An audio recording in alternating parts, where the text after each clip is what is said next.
Usahan na si Bongbong Marcos pababain kung mananatili pa rin siya sa palasyo, magnanakaw pa iyan, mahiya ka Bongbong Marcos, isama mo si Soto at Lacson, kakuntsaba mo at sa mga kongresistang involved sa flood control. And Bigyan natin ng reaction, opinion itong post ni Congressman Kiko Barsaga. Medyo prediction niya ito na, I don't know kung magkakatotoo ba.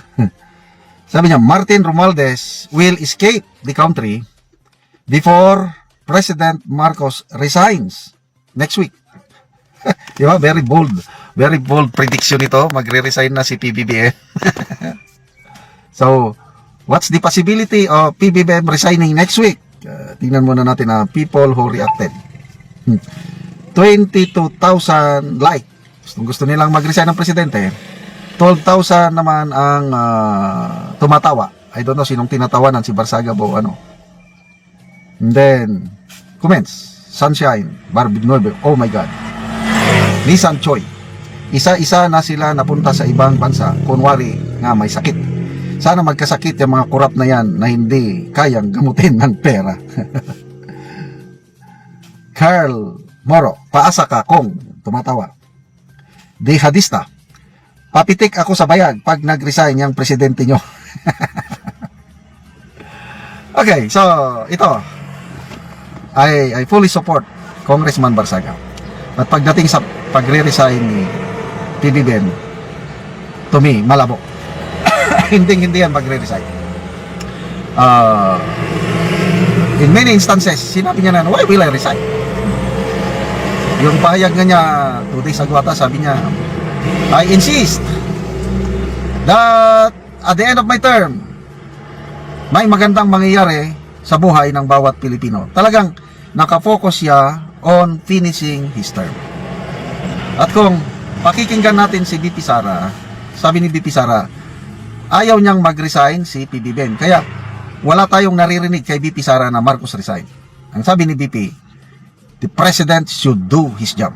Gawin mo yung tama yung trabaho mo kasi kawawa ang mamamayang Pilipino. And I agree with the Vice President. Ang sinasabi ko is, pag mag-tiis na lang tayo for the next 3 years, kasi nga, sa tingin ko, hindi magre-resign ang Pangulong Marcos. May nababasa pa nga akong post ng mga Marcos loyalists. Sinasabi nila na i-extend daw ang term ng presidente beyond 2028. Yun ang delikado. Like father, like son. Marcos Sr., ang konstitusyon natin noon, 2 term lang. Parang US style ba? After winning re-election, after that, wala na, hindi ka na pwedeng tatakbo. So yung second term ng Marcos Sr., dapat mag-end 1972.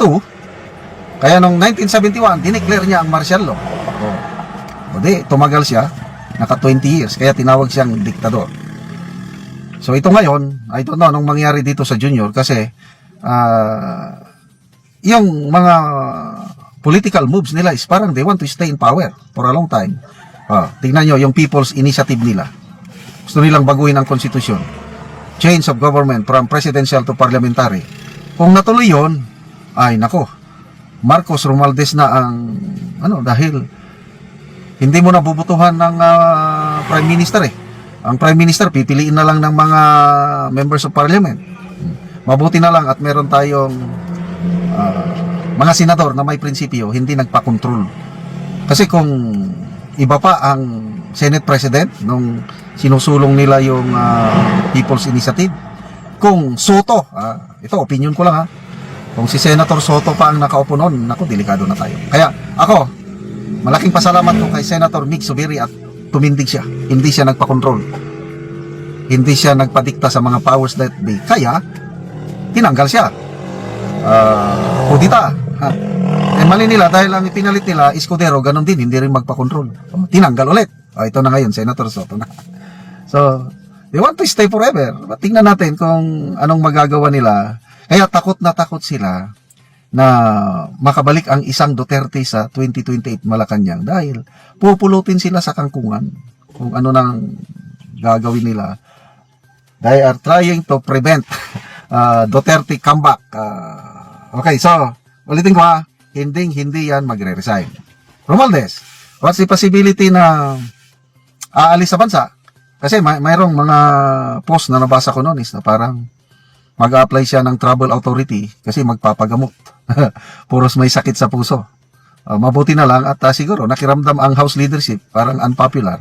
Kaya hindi nila, kaya lang, once na maipit, pwedeng alis. Dahil wala namang wala naman siyang hold departure order. At parang magiging Saldico na mag-resign.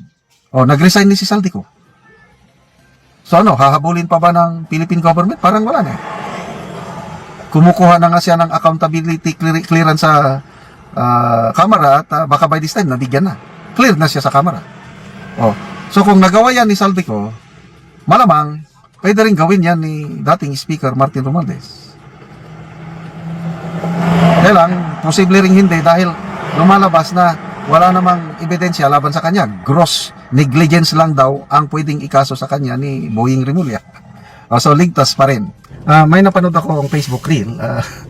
I don't know, naramdaman ko awa at saka natuwa rin. Yung galit ng taong bayan, galit ng mga content creators, inilabas na kay PBBM habang nagsasalita yung isang tao talagang binunalan, Bisaya, pinalo. Ito, nagsasalita ang Pangulo. Pakinggan natin. Ng mga LGU officials was a storm surge. Naghahandaan ng mga LGU officials was a storm surge.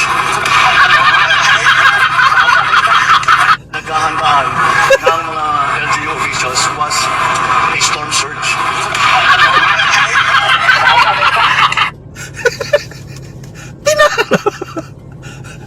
Nagpapaliwanag siya sa nangyari sa Cebu floods. Ano daw, storm surge. Yung peligro manggaling sa dagat. Mali daw yon. Ang peligro galing sa bundok, yung sobrang ulan. Siyempre, pag nagkabagyo, lahat na yan, to me, that's nonsense. Yung ganong paliwanag. Pwedeng magka-storm surge dahil bagyo, pwede ring bumaha dahil sa sobrang ulan. Kaya, no wonder, itong mga content creators, binuhos ang galit, pinalo. Maalala ko, something like this, bago lang na kidnap si Tatay Digong. Grabing ginawa nila kay General Torre. Yung, kung ano-ano na lang, ito, tunay na pangyari sa ibang bansa, maybe US. Yung foreigner, mga foreigner dito, siguro Amerikano, yung sa TV, balita tungkol kay Duterte at ito kay General Torre, nandun sa screen sa TV. Yung anak na babae ng matanda, parang ginaganon niya yung parang pinapalo niya yung mukha ni Torre sa TV. Yung nanay na matanda, that's not the way to do it. Tinulak niya yung anak niya, kumuha ng baseball bat. Talagang minaso niya yung TV nila sa galit.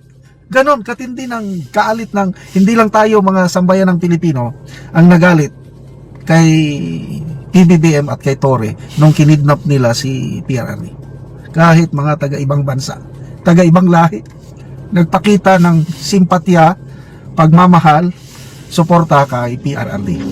Kaya si General Torre, yun, parang ganyan din na content, bigla na lang sinusuntok ng mga netizens at natutumba si Torre kung kawawa siya.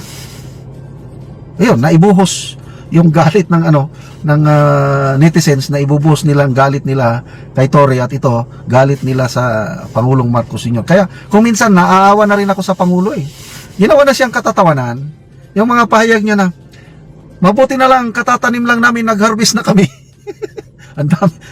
Enjoy na enjoy ako sa mga content ng mga ganon dahil katatanim pa lang, may bunga na yung papaya, harvest ka agad. Saging, may bunga na agad. Talo, sili, lahat na lang may bunga. And then nagtanim kami ng bigas. Literal din nagtatanim ng bigas. Kaya ano nang nangyari dito sa Pangulo natin ay? Kawawa naman siya. Liena de la Vega, pisat oy. Pinalo ng laking kahoy, lubog siya sa lupa. Pisat ng piso. Geraldine Campaan, nakuratan yung taon. Imong ko. Ay, sarap manood. Kung nagpapahinga ako, ito, halos whole day akong gumagawa ng mga vlogs, ano? Reaction mo, nakakapagod din. Mga alas 5, pahinga na ko, yan. Manood na ako sa mga Facebook Reel. Isa sa mga paborito ko yung mga ganito. Ang isang pinapanood ko yung mga survey.